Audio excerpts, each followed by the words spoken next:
Muy buenos días, muy buenas tardes ya, 12:25, una hora menos en Canarias, comienza la rueda de prensa de los responsables técnicos que esta mañana se han reunido en la reunión del Comité Técnico de Gestión con el presidente del Gobierno. Presentamos como cada mañana al doctor Simón, director del Centro de Coordinación de Alertas y Emergencias Sanitarias, a la secretaria general de Transporte y Movilidad, María José Rayo, al general y director de gabinete del jefe del Estado Mayor de la Defensa, Carlos Pérez Martínez, al general y jefe del Estado Mayor de la Guardia Civil, José Manuel Santiago Marín, y al comisario principal y director operativo de la Policía Nacional, José Ángel González. Doctor Simón, muy buenas tardes. Hola, buenas tardes a todos.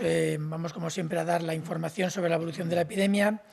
En líneas generales podemos decir que hoy es un día que se ha estabilizado respecto a los días anteriores, en esa tendencia descendente que estamos observando, pero hoy toca uno de esos días en los que no hay grandes variaciones.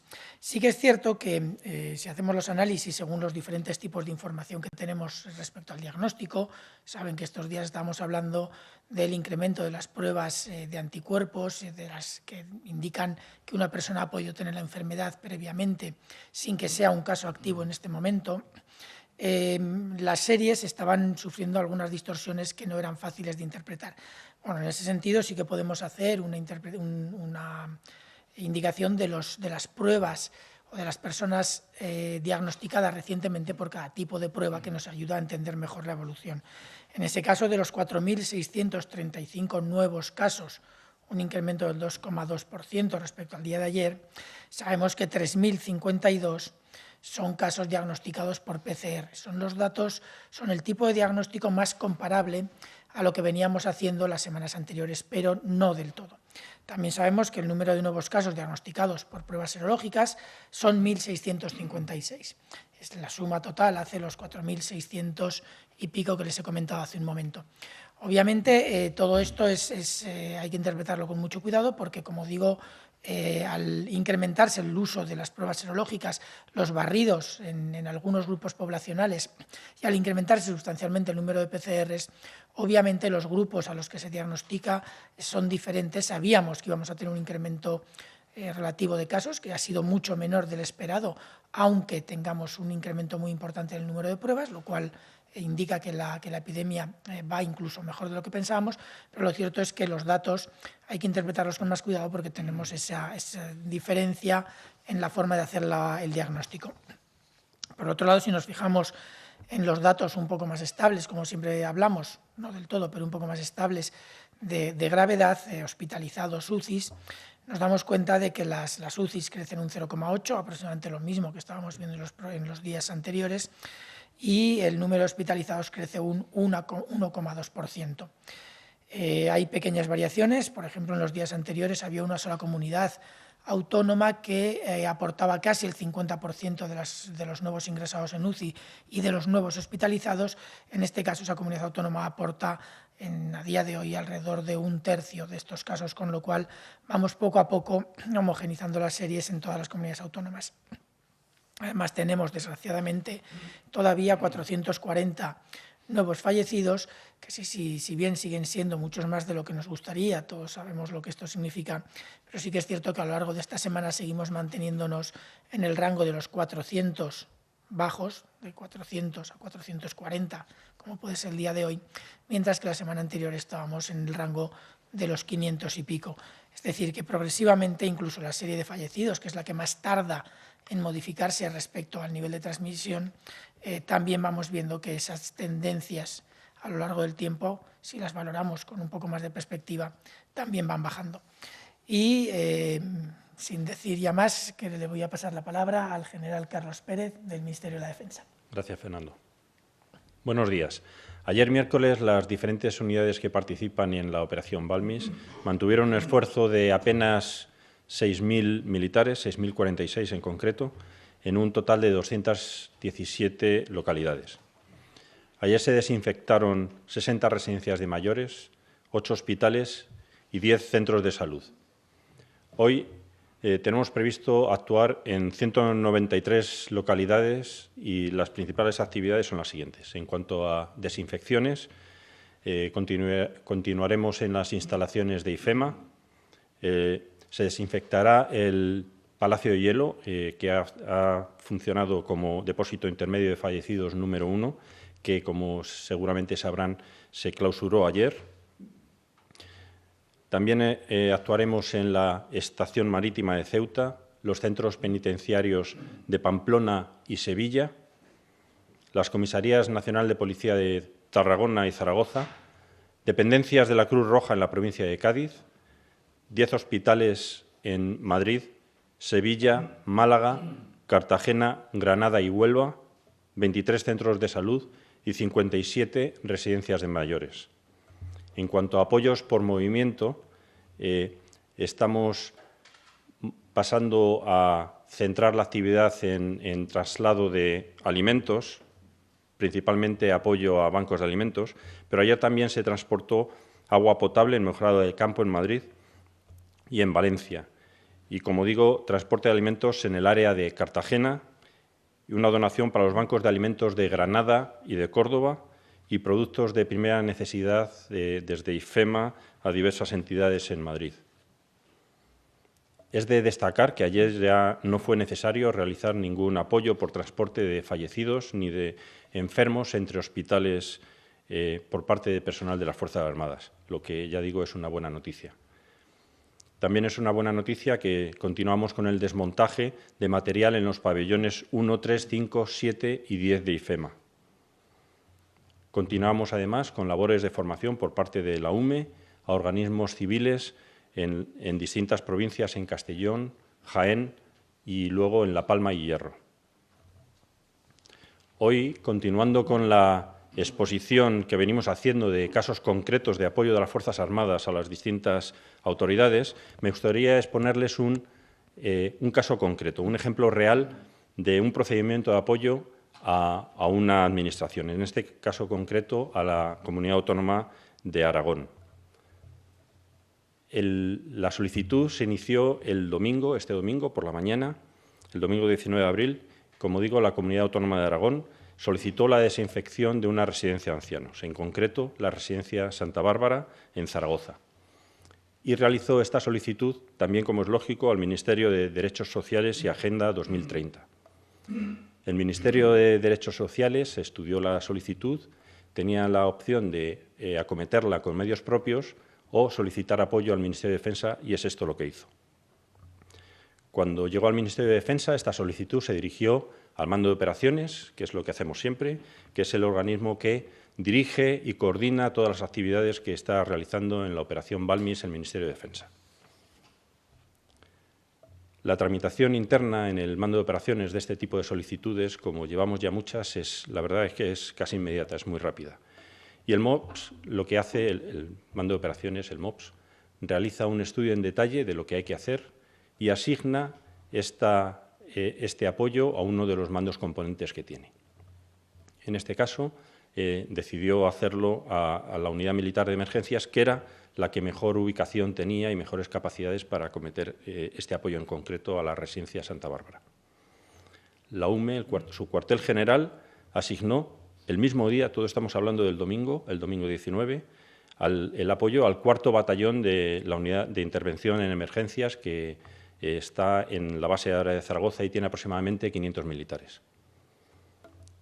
Una vez recibido en el 4º Batallón de la UME esta solicitud, lo primero que hacen es ponerse en contacto con los responsables de la residencia y coordinar con ellos cuándo se puede acometer este apoyo. Lo hicieron y, insisto, el mismo domingo decidieron que se comenzaría a las 8:30 del lunes. Y eso es lo que hicieron, un equipo compuesto por 25 militares y 8 vehículos. Comenzaron el lunes a las 8:30 a desinfectar la residencia Santa Bárbara y, como es un edificio muy grande que tiene 3 plantas, estuvieron 20 horas de trabajo, que fue a lo largo de todo el lunes y casi todo el día del martes también. Entre la entrada de la solicitud del domingo hasta que se inició la desinfección pasaron menos de 24 horas y esto no es inusual, sino que es ahora mismo una de las tónicas habituales en las intervenciones, en los apoyos que realizamos. Este ejemplo le puede hacer más fácil comprender cómo funciona todo el flujo de transmisión desde que se origina una solicitud hasta que actuamos. Hasta el momento llevamos actuaciones en 9.603 residencias de mayores, 9.603 desinfecciones en general, de las cuales un poco más de la mitad, 4.561, son en residencias de mayores. Con estas actuaciones de desinfección, relativamente sencillas, aunque no están exentas de riesgo, por supuesto, para los que las realizan, proporcionamos a pequeña escala tranquilidad y seguridad. Esa misma tranquilidad y seguridad, ese bienestar para los ciudadanos, que es una de las principales funciones de las Fuerzas Armadas en todo momento, como digo, a pequeña escala se transmite tanto al personal residente como a los trabajadores de las residencias y, por supuesto, a todos sus familiares, si les permite volver a su vida habitual sin miedo al contagio. Muchas gracias. Muchas gracias, general. Le cedemos la palabra al general de brigada, José Manuel Santiago, de la Guardia Civil. Doctor Fernando, gracias. Buenos días. Ayer casi 40.000 guardias civiles prestaron servicio en toda España para hacer frente a esta situación de crisis. De ellos, más de 18.000 lo hicieron velando directamente por la seguridad de todos los ciudadanos, para lo cual llevaron a cabo las siguientes acciones. Realizaron más de 11.600 controles en los espacios públicos, en los que se identificaron casi 139.000 personas y se interceptaron a más de 2.400 vehículos. Como resultado de estas actuaciones, se tramitaron casi 4.800 denuncias de tipo administrativo y se procedió a la detención por delitos de desobediencia y de resistencia de un total de 25 individuos. Y hablando de detenciones, de detenidos, en A Coruña se ha procedido a la detención de una persona por sendos delitos, uno de falsificación documental y otro de intrusismo profesional. Esta persona, este individuo, pretendía ejercer como enfermero en una residencia de mayores y había presentado un título de grado que resultó ser falso.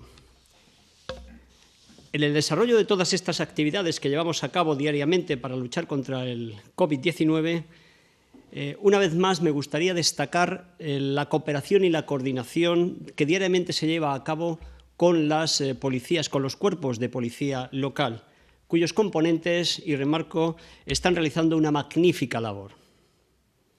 Por lo que se refiere a otro de los aspectos que trabaja la Guardia Civil, cuál es el apoyo y el auxilio a los colectivos más vulnerables y a los servicios públicos que los atienden, en el día de ayer los hombres y mujeres de la institución, de la Guardia Civil, llevaron a cabo un total de 950 servicios de tipo humanitario, rescates y auxilios de todo tipo. Casi 2.000 actividades de protección a víctimas de la violencia de género, 291 entrevistas con centros de salud, con responsables de centros de salud, 298 con responsables de ayuntamientos y 362 con personal de los centros y residencias de personas mayores. Esta actividad, la de apoyo y auxilio a los colectivos más vulnerables, se ha revelado como una herramienta fundamental para conocer cuáles son las necesidades de estas personas y de los servicios públicos y poder atenderlas lo mejor posible, atender sus requerimientos. Fruto de esta colaboración se han podido realizar, ya les he dicho, numerosas actuaciones, pero me gustaría remarcar en concreto dos. Una en Huesca, donde se está apoyando a los profesionales sanitarios encargados de realizar las pruebas de detección del COVID-19, y otra en Córdoba, que en los últimos días están llevando a cabo el traslado de material sanitario a 29 residencias de la tercera edad de varios municipios. Y como guardias civiles, nada nos satisface más que ayudar a los más necesitados. Esta es nuestra misión fundamental, nuestra misión principal y la verdadera razón de ser de nuestra institución. Muchas gracias y un día menos. Muchas gracias, general. Le cedemos la palabra al comisario principal, José Ángel González. Muchas gracias, Fernando. Buenos días. En primer lugar, quisiera expresar nuestras condolencias a la familia del inspector de policía Sebastián Sabariego Rivero, que ha fallecido esta noche en Málaga, Sebas, un hombre muy querido por todos sus compañeros, y le expresamos a su familia todo nuestro apoyo y cariño. En estos momentos en que se empieza a vislumbrar la esperanza en la victoria, quiero nuevamente recordar y agradecer el trabajo eficaz y eficiente que están realizando los más de 70.000 hombres y mujeres de todas las que componen las diferentes policías locales de nuestro país. Cada día demostráis a todos vuestro trabajo siempre cercano, vuestro probado sentido del deber, preparación y capacidad en el desempeño profesional. Si algo positivo tenemos que sacar todos los cuerpos y fuerzas de seguridad, es que cuando hay colaboración, cooperación y coordinación y todos remamos en la misma dirección, todo es muy fácil. En las últimas 24 horas, el número de personas detenidas han sido 84. Desde que entró en vigor el Real Decreto, hacen un total de 2.821. Respecto a las sanciones, en las últimas 24 horas se han tramitado 4.406, que suponen un total de 177.474. Respecto al cierre de fronteras interiores con Francia y Portugal, en las últimas 24 horas se han realizado 163 denegaciones de entrada y se han controlado 17.798 vehículos y se ha realizado una detención. Durante el estado de alarma, la Policía Nacional no ha cesado en su lucha contra la trata de seres humanos ni contra la explotación laboral. Nuestras unidades especializadas continúan realizando una excepcional labor de prevención, detectando las redes de captación y la ruta de traslado de las víctimas, labor que es posible gracias a la continua y excelente cooperación que la Policía Nacional mantiene en el ámbito internacional. Igualmente, se mantiene la investigación de las organizaciones que, aprovechando las circunstancias de debilidad de las personas y sus necesidades, las explotan laboralmente, atacando frontalmente los derechos fundamentales. En este periodo de confinamiento hemos procedido a la detención de 32 explotadores y la liberación de 25 víctimas que estaban siendo explotadas sexualmente, mientras que en la protección de los derechos laborales hemos llevado a cabo 44 operaciones que han finalizado con 53 detenidos. Es de justicia, en este momento, agradecer a la colaboración ciudadana, la cual nos ha reportado 200 comunicaciones. Esta nos llega a través del teléfono 910 50 90 y el correo electrónico trata@policia.es. Dos herramientas donde denunciar este tipo de delitos siempre de forma anónima y confidencial. Como ejemplo de utilidad de estos canales, ustedes recordarán que hace unos días les informábamos que una de esas comunicaciones permitió liberar a 3 mujeres prostituidas en una vivienda de la localidad malagueña de Estepona, arrestando a sus explotadores. Nuestro lema es claro: con la trata no hay trato. También les quiero informar de la detención de un hombre que se hacía pasar por médico para presuntamente estafar a sanitarios de un centro hospitalario de Madrid. Una conducta que en estos días tan especialmente complicados merece un especial reproche.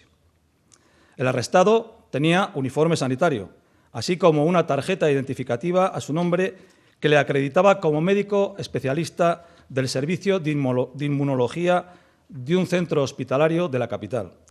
Las investigaciones nos han permitido averiguar que había sido visto en varias ocasiones en un hospital madrileño donde, al parecer, había contactado con los profesionales sanitarios del centro al objeto de recoger dinero para la compra de material de protección individual. Desde que comenzó el estado de alarma, la Policía Nacional ha mantenido más de 4.200 contactos con el sector sanitario a través de la red del interlocutor policial sanitario, que tiene desplegada por todo el país, estando presente más que nunca nuestro lema: cuida de quien te cuida. El interlocutor policial sanitario se encarga de coordinar, cooperar, desarrollar y ejecutar las actuaciones relacionadas con cualquier manifestación de violencia o intimidación al personal sanitario, siendo además el punto de contacto permanente con los responsables de los centros médicos, colegios profesionales y autoridades territoriales competentes, lo cual, en esta crisis, ha permitido a la Policía Nacional estar más cerca de nuestros sanitarios y apoyarles en sus preocupaciones diarias. Muchas gracias. Muchas gracias, comisario. Le cedemos la palabra a la secretaria general de Transporte y Movilidad, María José Rayo. Muchas gracias, doctor. Buenos días. Como todos los días, paso a dar cuenta, en primer lugar, de los datos de utilización del transporte público y los vehículos privados en el día de ayer. Un día caracterizado por la continuidad, una vez más, en la utilización de las cercanías en el núcleo de Madrid estuvo en el entorno del 12%, en Rodalíes de Barcelona en el entorno del 8% y en el resto de núcleos de cercanías valores en ese entorno. Unos un poquito más, unos un poquito menos, pero con un número de pasajeros muy inferior a Madrid y Barcelona.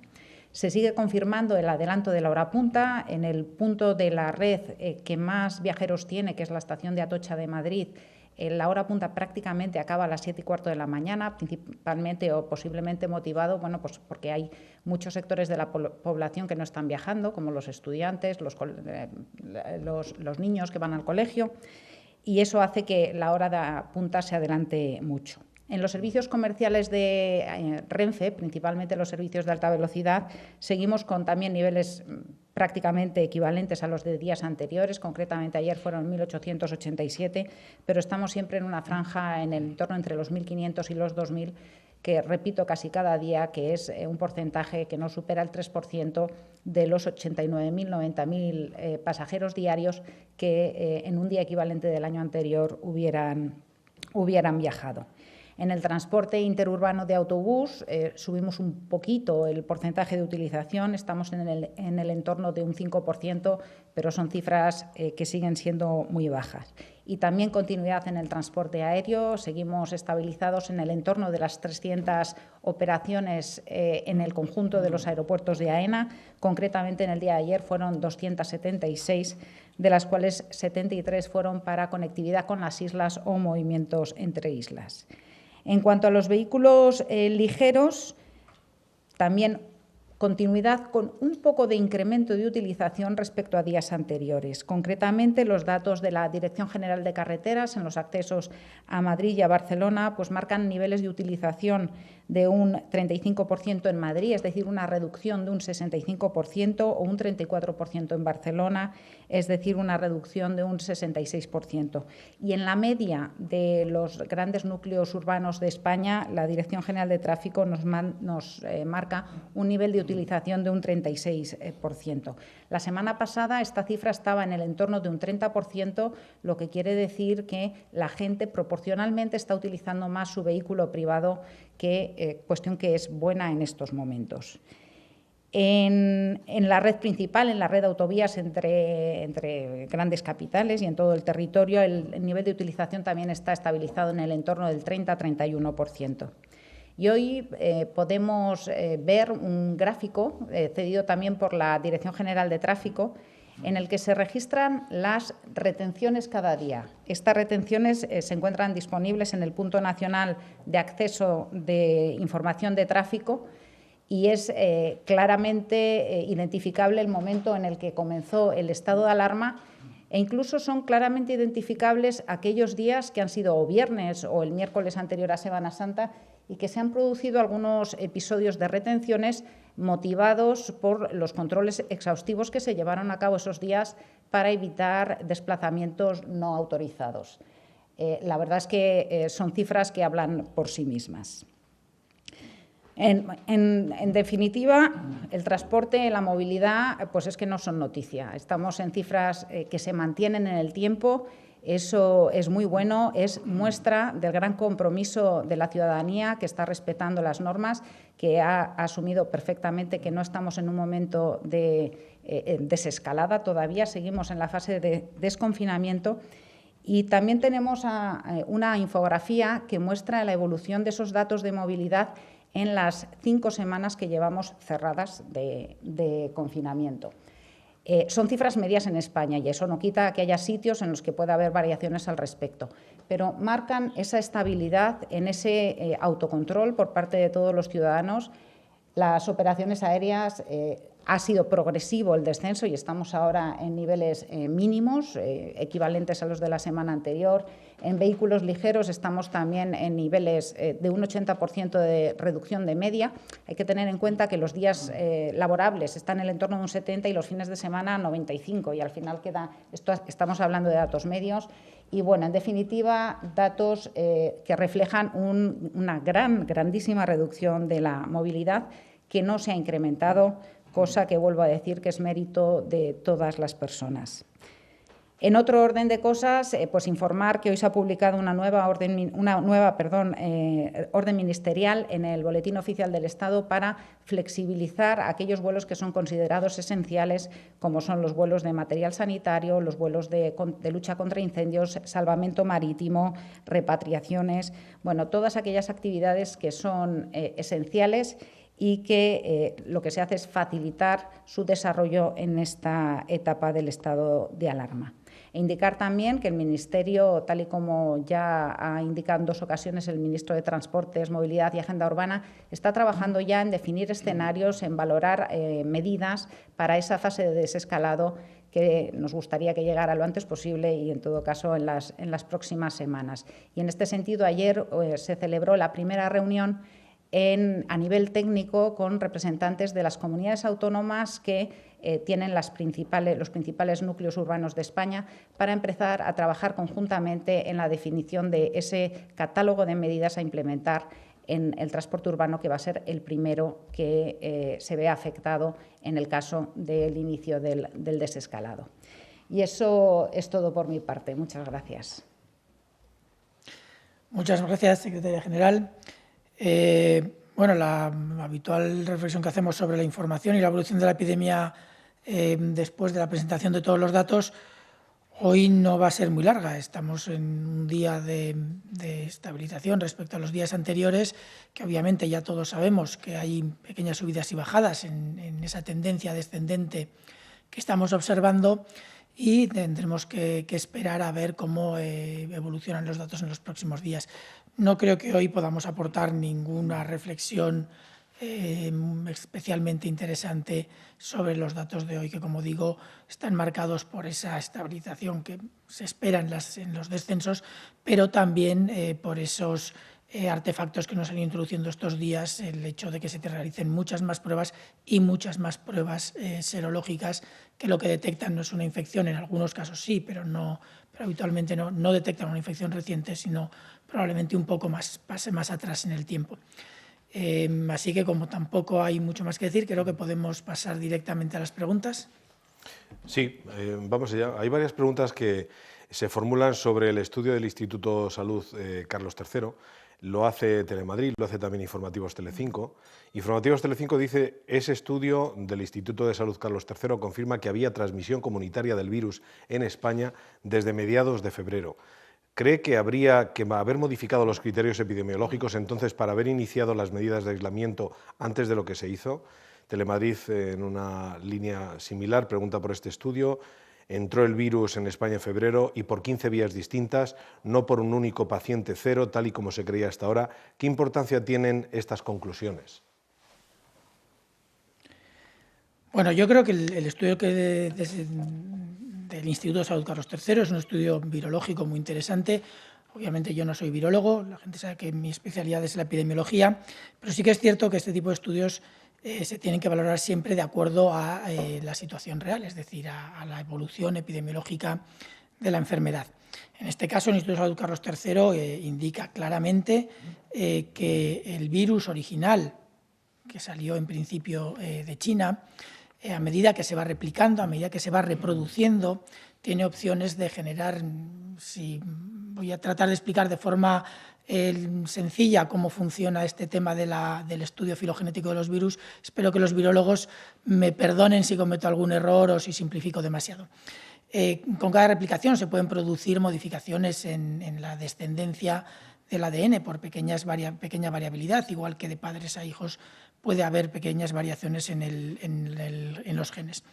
Esto hace que en un momento determinado se pueda identificar cuánto o cuándo van divergiendo demasiado o demasiado poco las diferentes cepas de virus. Es cierto que hacia mediados de febrero, han detectado una variabilidad, una divergencia del virus, de algunos de los virus, porque hay varios virus con diferentes orígenes en España que entraron en España, y esa divergencia era respecto a los virus originales.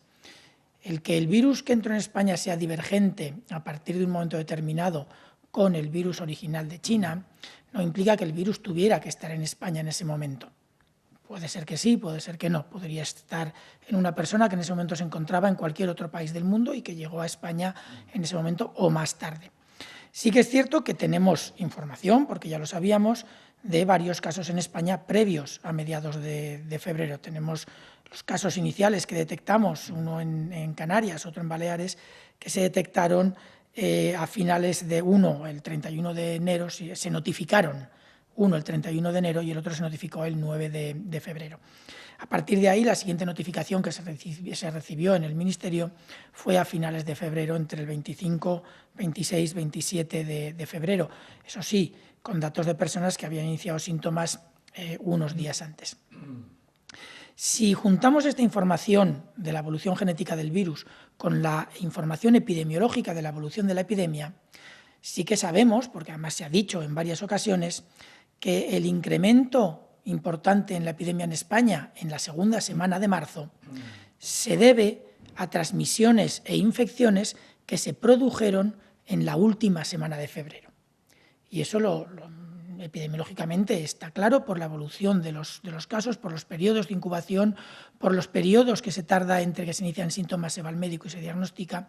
Sabemos que es muy probable que ese incremento durante la segunda semana de marzo se deba a infecciones que se produjeron en esa última semana de febrero y que ya hemos comentado. Es cierto que no en las últimas semanas, pero que sí que se comentó en su momento bastantes veces, porque fue obviamente una de las preguntas clave. Eso es coherente con lo que dice el estudio del Instituto de Salud Carlos III, pero lo cierto es que el virus divergiera el día 15, el día 10, el día 9, no implica necesariamente que ese virus fuera el que circulara en España en ese momento. Es posible y es muy seguro que en España hubiera casos asintomáticos que se nos escaparon. Ya digo que el grueso, y además no hubo claramente un paciente cero, porque sabemos que ese incremento en marzo se debió a la entrada de varios casos. No sabemos si fueron 15, si fueron 20 o si fueron 50, pero sí que no llegó un caso solo. Eso es obvio y eso es, repito, eso se ha dicho en múltiples ocasiones, porque si no, no hubiera sido tan explosivo como fue y tan inmediato como fue el crecimiento exponencial. Ahora, eso sí, que hubiera pasado inadvertido, además de estos, algunos casos unos días antes, es perfectamente posible. Lo cierto es que si existía esa circulación, no fue en absoluto detectada por los servicios sanitarios ni por los servicios de salud pública de ninguna comunidad autónoma. Sí que es cierto que a partir de esa última semana, justo después, entre otras cosas, de que algunos países muy cercanos de nuestro entorno empezaran a notificar un número masivo de casos o muy importante de casos, sí que la tenemos claramente reconocida. La Vanguardia le pregunta, doctor Simón, ¿qué índice de reproducción de la epidemia sería aconsejable para empezar la fase de desescalada? ¿Tienen esa R por áreas, zonas o provincias? El número de reproducción tiene que estar, por supuesto, yo creo que ya todos sabemos mucho de la famosa R, tiene que estar claramente por debajo de 1. Pero no se puede valorar únicamente ese número de reproducción. Tenemos que valorar el número de reproducción, tenemos que valorar el número bruto de casos que se siguen detectando y tenemos que valorar las capacidades que tienen las comunidades autónomas. Es decir, hay unas condiciones previas a cualquier indicador que tienen que estar garantizadas.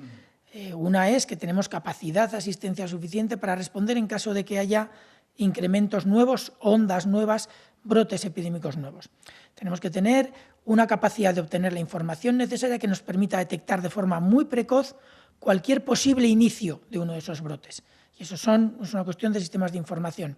Y luego tenemos que tener instalada una capacidad suficiente para detectar esos casos sospechosos, diagnosticarlos, aislarlos y darles el seguimiento adecuado a ellos y a sus contactos. Una vez que garantizamos esas capacidades, podemos empezar a pensar en los indicadores. Sí que es cierto que la última, la capacidad de diagnóstico y de detección y de seguimiento de los contactos y de los casos, tiene que ver parcialmente con el número de casos brutos. Una comunidad, dos comunidades con el mismo número de reproducción, con la misma R famosa, si una por tamaño de población tiene 5 o 6 o 10 casos y otra tiene 500, obviamente se tienen que valorar las capacidades de seguimiento de forma diferente.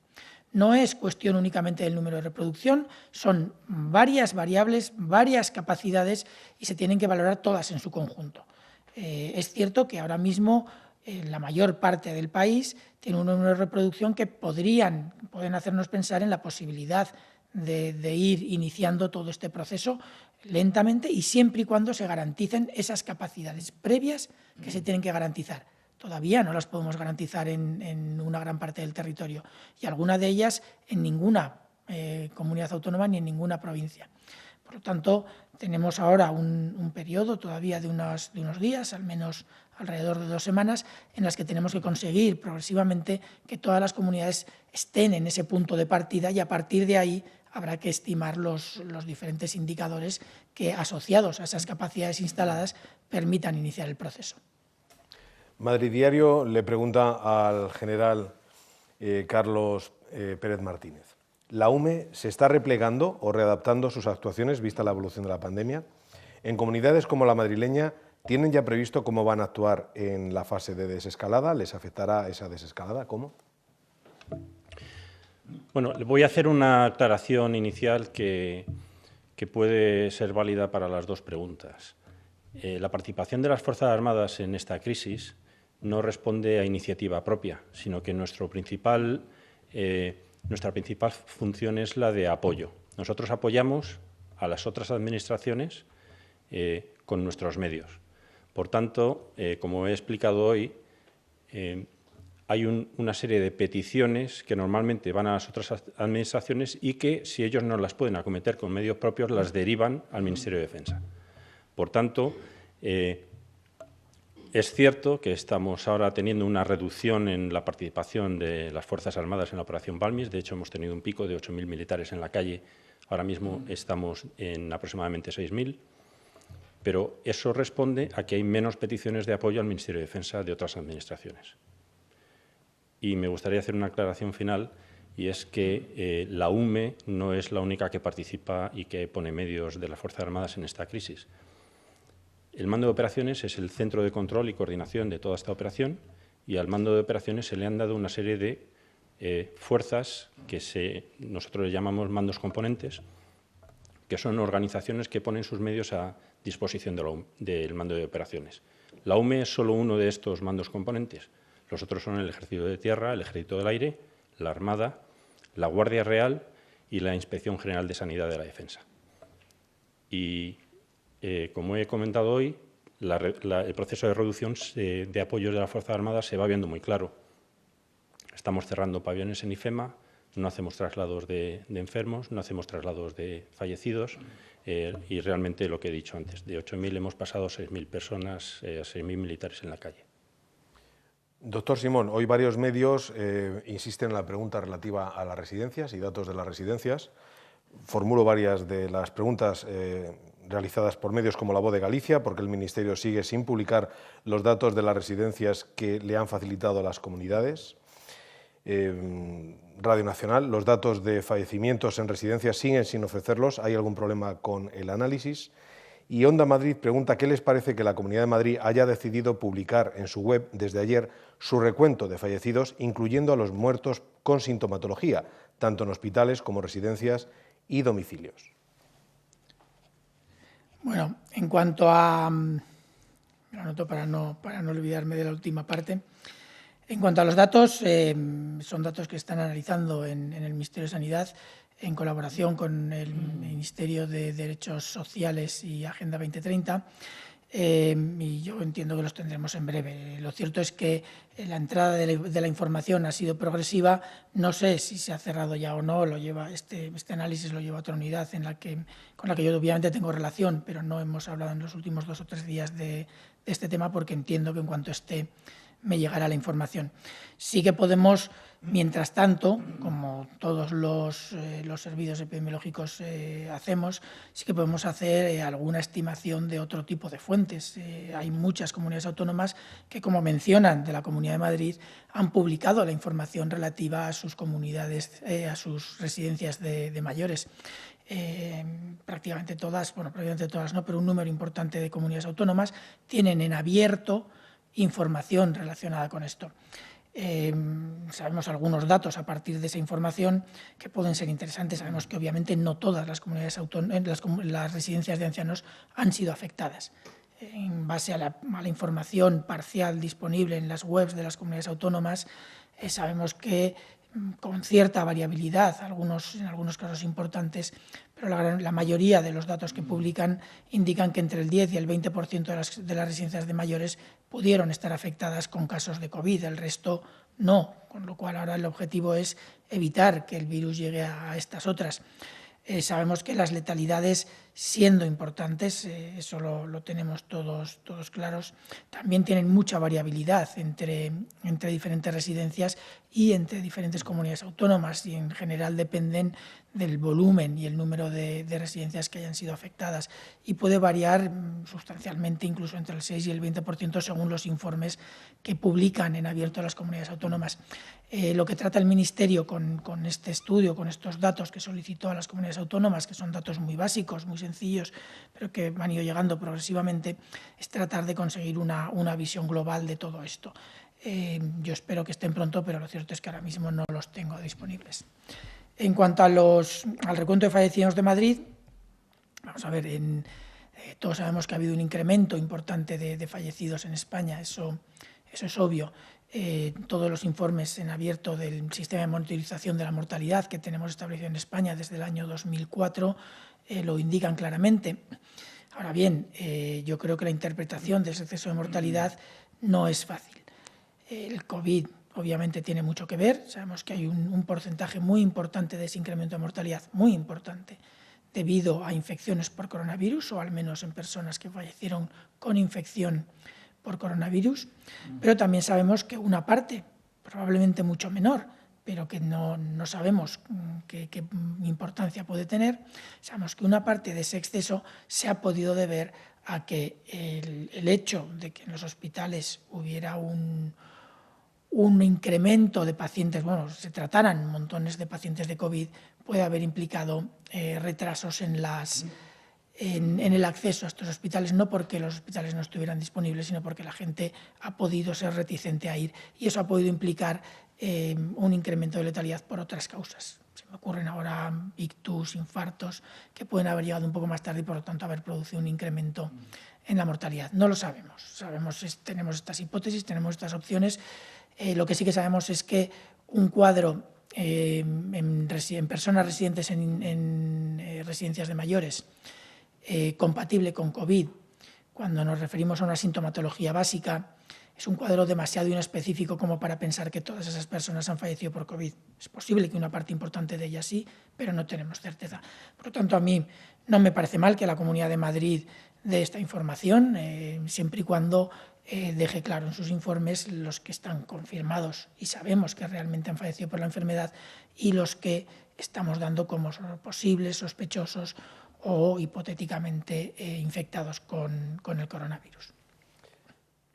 Televisión Española pregunta a los responsables del Ministerio del Interior: ¿siguen escuchándose críticas sobre abuso de poder o mala interpretación del decreto de alarma? En los últimos días, algunos juristas cuestionan, por ejemplo, la imputación realizada a una mujer arrestada en Cieza por mandar un mensaje de WhatsApp. ¿Hace falta mejorar la claridad normativa? Cieza, tuyo. Bueno, la Guardia Civil tiene claro cuál es lo que tiene que hacer, es aplicar la legislación. Tenemos un caso, se lo presentamos al juez y el juez decidirá en consecuencia. Yo poco más tengo que añadir, ya lo hemos dicho en otras ocasiones. Nosotros lo que hacemos es constatar hechos y pasarlos, enviarlos al órgano instructor, que se encarga de calificarlos y poner la sanción correspondiente. Finalizamos con una pregunta para el doctor Simón del Diario de Sevilla, Grupo Yolí. Hay varias provincias andaluzas donde no se producen fallecimientos desde hace días. Incluso hay jornadas sin nuevos casos. Algo parecido ocurre en Murcia o en Canarias. ¿Estos territorios deben esperar hasta el 10 de mayo para la desescalada o podrían recuperar antes la actividad? Bueno, es cierto, hemos ido detectando progresivamente zonas del territorio en los que la evolución de la epidemia ha sido mucho más favorable. Hay explicaciones para ello. Hay cuestiones del inicio de la epidemia, cómo empezó, hay cuestiones de tipo de distribución de la población en el territorio, más rural, más urbano, menos urbano, distancias a los grandes núcleos urbanos. Todo esto obviamente puede hacer que haya territorios con diferentes situaciones epidémicas. Obviamente se tiene que valorar, es uno de los parámetros que tenemos que valorar para definir las medidas o proponer las medidas que se pueden ir aplicando de aquí en adelante. La decisión de si pueden o no iniciar digamos, esa apertura hacia una fase de transición no me compete a mí. Sí que es cierto que nosotros trataremos de ser respetuosos con las decisiones que se van tomando, pero también trataremos progresivamente de ir dando las indicaciones que permitan ser más, ¿cómo podríamos decir?, más detallados en la forma en la que se aplican. Lo que hay que aplicar es común, pero sí que es cierto que puede haber en un momento determinado posiciones en las que diferentes territorios, siempre y cuando se pueda garantizar el control adecuado de los riesgos para los demás, que puedan tener diferentes velocidades en el proceso de transición. Son cosas que se tienen que discutir, que obviamente están sobre la mesa, pero como comprenderán no soy yo quien decide sobre cuestiones de cierre territorial o no. Pues muchas gracias por esta comparecencia, gracias a los medios que han participado. Buenas tardes. Muchas gracias.